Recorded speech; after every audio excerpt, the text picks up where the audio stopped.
Hello my dear friends, आप सभी का स्वागत है मेरे स्टडी चैनल में। जी हाँ दोस्तों, आज हम आप लोगों के लिए लेकर आए हैं सीटेट का एक महत्वपूर्ण टॉपिक जिसका नाम है भूकंप। ठीक है, तो जो लोग मेरे चैनल पर अभी तक नए हैं, चैनल को सब्सक्राइब जरूर कर ले और नीचे देखिए बेल बटन को दबा ले ताकि इसी तरह का नॉलेजफुल वीडियो आप तक सबसे पहले प्राप्त हो। ठीक है, तो आज हम लोग लाए हैं भूकंप का टॉपिक जो कि हमारे सीटेट के लिए 1 to 5 यानी पेपर के लिए बहुत ही इंपॉर्टेंट हो जाती है। तो चलिए आज हम इसके बारे में जानेंगे। तो जैसा कि हम लोग को पता है कि भूकंप के बारे में हम लोग पहले से जानते ही है, लेकिन इसके बारे में और हम लोग जान लेंगे तो हमारे लिए एग्जाम के लिए काफ़ी महत्वपूर्ण साबित हो जाएंगे। ठीक है, तो हम लोग जानेंगे भूकंप के बारे में।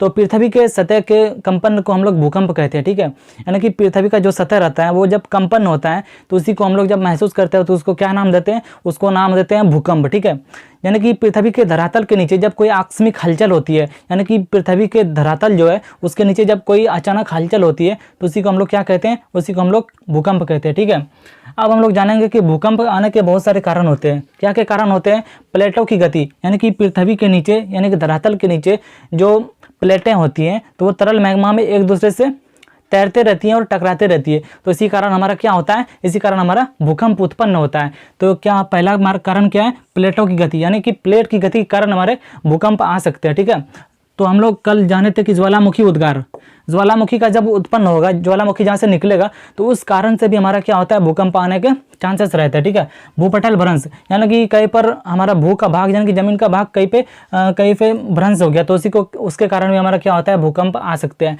जलीय भार, यानी कि कहीं पर हमारे बड़े बांध है, वहाँ पर जल का बड़े बांध है। ठीक है, तो वहाँ पर अधिक भार हो जाएगा जल के कारण, तो जल के कारण भी हमारे क्या होते हैं? भूकंप आ सकते हैं। तो हम लोगों ने जाना कि भूकंप आने के कौन कौन कारण हो सकते हैं। पहला हमारा कारण था प्लेटों की गति, दूसरा था ज्वालामुखी उद्गार, तीसरा था भूपटल भ्रंश और जलीय भार। ठीक है, तो सबसे पहले इसमें हम जानेंगे कि सबसे इसमें महत्वपूर्ण कारण कौन सा है भूकंप आने का। तो सबसे महत्वपूर्ण कारण है प्लेटों की गति, अर्थात जिसको हम कह सकते हैं प्लेट विवर्तन की क्रिया। ठीक है, तो फिर धरातल के नीचे जब प्लेटें एक दूसरे से तैरती रहती है तो उसमें टकराव पैदा होती है। ठीक है, टकराव जब उसमें होता है तो कंपन पैदा होंगे। ठीक है, उसी को हम लोग क्या कहते हैं? प्लेट विवर्तन की क्रिया कहते हैं। ठीक है, तो इसी कारण हमारे क्या होते हैं? भूकंप आते हैं, सबसे महत्वपूर्ण कारण है। ठीक है, अब हम लोग इसमें जानेंगे भूकंप में कि उद्गम केंद्र किसको कहते हैं। उद्गम केंद्र यानी इसको इंग्लिश में फोकस कहते हैं। ठीक है, यानी धरातल के नीचे का वह जगह जहां कंपन की घटना आरंभ होती है। ठीक है, यानी कि धरातल के नीचे पृथ्वी के जो सतह है उसके नीचे का वह स्थान, यानी कि हमारे पृथ्वी का सतह हुआ। ठीक है, इसके नीचे का वह स्थान जहां से हमारा क्या होता है? कंपन का घटना शुरू होता है। ठीक है, कंपन का घटना यहाँ से शुरू हुआ तो इसको हम क्या कहेंगे? इसको हम कहेंगे उद्गम केंद्र, यानी कि इसको इंग्लिश में हम फोकस कहते हैं। ठीक है, तो हम लोग यह समझ गए बिल्कुल आसान तरीके से। अब हमारा दूसरा टॉपिक क्या है? दूसरा हमारा है अधिकेंद्र, जिसको हम इंग्लिश में इपी सेंटर कहते हैं। ठीक है, इपी सेंटर हम किसको कहते हैं? यानी कि पृथ्वी के धरातल पर अर्थात उद्गम केंद्र के ठीक ऊपर, पृथ्वी के धरातल पर स्थित बिंदु को इपी सेंटर कहते हैं। ठीक है, यानी कि ये हमारा उद्गम केंद्र यानी फोकस हुआ, इसके ठीक ऊपर यहाँ पर यानी पृथ्वी के सतह पर यानी कि धरातल पर स्थित हुआ बिंदु या जगह, इसी को हम लोग क्या कहेंगे? इसी को हम लोग इपी सेंटर कहेंगे। ठीक है, इपी सेंटर कहेंगे। तो यहाँ पर हमारे महत्वपूर्ण बात यह होती है कि इपी सेंटर यानी अधिकेंद्र के आसपास भूकंप की तीव्रता सबसे अधिक होती है। तो यहाँ पर क्या होंगे? यहाँ पर जान माल की क्षति भी ज़्यादा होंगी। ठीक है, और जैसे जैसे हम लोग अधिकेंद्र यानी यहाँ से दूर बढ़ते जाएंगे तो भूकंप की तीव्रता भी कम होती जाएंगी और हमारे जान माल की क्षति भी कम होती जाएंगी। तो हम लोग अब यहाँ तक जान गए बिल्कुल आसान तरीके से भूकंप के बारे में। ठीक है, कि भूकंप क्या है, भूकंप के कारण क्या है, भूकंप कैसे आते हैं, उद्गम केंद्र क्या है, अधिकेंद्र क्या है, इन सब टॉपिक के बारे में हम लोग जान गए। अब हम लोग आगे जानेंगे। अब हम लोग जानेंगे कि भूकंपीय तरंग के बारे में जानेंगे कि भूकंप के समय जो तरंगें होती है यानी कि ये तरंगें बहुत ही हानिकारक होती है। तो इसी कारण हमारा क्या होती है? इन्हीं तरंग के कारण हमारे जान माल की क्षति होती है। ठीक है गाइस, तो ये हमारे भूकंप तरंगें निम्नलिखित 3 प्रकार की होती है। ये भूकंप तरंगें कितने प्रकार की होती है? 3 प्रकार की होती है। ठीक है, वे 3 प्रकार कौन कौन से हैं? पहला हमारा है अनुदैर्ध्य तरंग। पहला क्या है? अनुदैर्ध्य तरंग। ठीक है, और दूसरा हमारा क्या है? दूसरा हमारा है अनुप्रस्थ तरंग। दूसरा हमारा है अनुप्रस्थ तरंग। ठीक है, और तीसरा हमारा क्या है? धरातलीय तरंग या पृष्ठीय तरंग भी इसको कहते हैं। ठीक है, धरातलीय तरंग। ठीक है, अब अनुदैर्ध्य तरंग के बारे में हम लोग जानते हैं कि अनुदैर्ध्य तरंग क्या होता है। यह सबसे अधिक तीव्र होता है, यानी कि यह सबसे तेज गति से चलने वाला तरंग होता है। ठीक है, जो कि प्रत्येक माध्यम से होकर गुजरता है। क्या होता है? ये सबसे अधिक तीव्र होता है। तीव्र गति से होता है। सबसे अधिक तीव्र गति से कौन सा तरंग चलता है भूकंप में? अनुदैर्ध्य तरंग चलता है, ठीक है। और हम लोग जानेंगे अनुप्रस्थ तरंग के बारे में। तो इनकी गति जो होती है, इनकी गति इससे थोड़ा सा कम होता है, ठीक है। इससे थोड़ा सा क्या होता है, इससे थोड़ा सा कम होता है इसका गति, ठीक है। और यह केवल क्या होता है, केवल ठोस माध्यम से होकर गुजरता है, ये केवल ठोस माध्यम से होकर गुजरता है। अनुप्रस्थ तरंग जो होता है वो केवल ठोस माध्यम से होकर गुजरता है, लेकिन यहाँ पर अनुदैर्ध्य तरंग जो होता ये क्या था, ये सभी माध्यम से होकर गुजरने वाला था, ठीक है। और ये केवल ठोस माध्यम से होकर गुजरेगा, ठीक है। और जो हमारा धरातलीय तरंग था तो इसकी गति सबसे कम होती है, इसकी तीव्रता सबसे कम होती है इस तरंग की, ठीक है।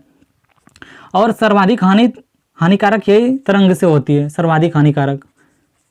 ये क्या होती है, सर्वाधिक हानिकारक होती है, ठीक है।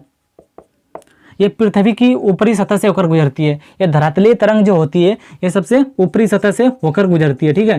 ये सबसे ऊपरी सतह से होकर गुजरती है। तो यहाँ पर हम लोग जानेंगे कि प्रशांत परिमेखला, ठीक है। प्रशांत परिमेखला जो है, प्रशांत परिमेखला में जो है वो क्या होता है, विश्व का 68% भूकंप यहीं पे होता है, ठीक है। प्रशांत परिमेखला में क्या होता है, विश्व का 68% भूकंप यही होता है, ठीक है।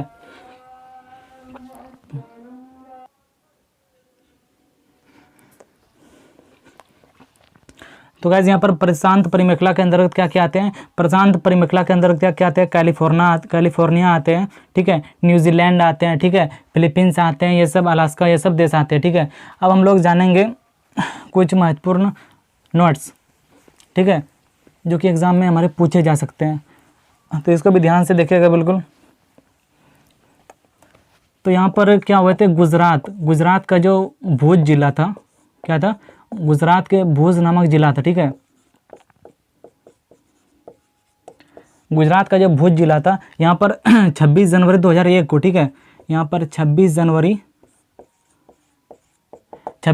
2001 को क्या हुआ था, महासागर में भूकंप उत्पन्न हुआ था, ठीक है। महासागर में भूकंप उत्पन्न हुआ था, जिसे क्या सुनामी के नाम से जाना जाता है उसको, ठीक है।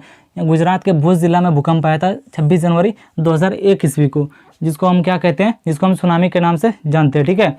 तो 1968 में महाराष्ट्र के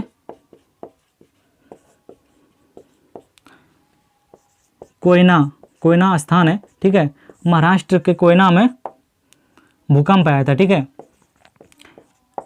1968 ईस्वी में महाराष्ट्र के कोयना में जो भूकंप आया था, तो यह भूकंप आने का क्या कारण थे, यहाँ पर भूकंप आने का कारण थे जलीय भार, ठीक है। तो यहाँ पर 1968 में भूकंप आए थे तो किसके कारण आए थे कोयना में, वो जलीय भार के कारण आए थे, ठीक है।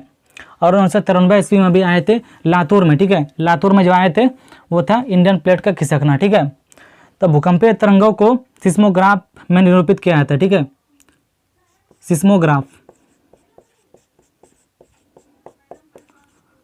सिस्मोग्राफ से किसको निरूपित किया जाता है, भूकंपीय तरंग को। ये हमारे याद रखने योग्य बात है। भूकंपीय तरंग को किस में निरूपित किया जाता है, सिस्मोग्राफ में इसको निरूपित किया जाता है, ठीक है। तो गाइस हम लोग आज भूकंप के बारे में इतना कुछ जान लिए, इससे बाहर एग्जाम में बिल्कुल नहीं आने वाला, ठीक है। तो वीडियो अच्छी लगे तो वीडियो को लाइक जरूर कर दें, कमेंट करें वीडियो कैसा लगा। मिलते हैं नेक्स्ट वीडियो में इसी तरह।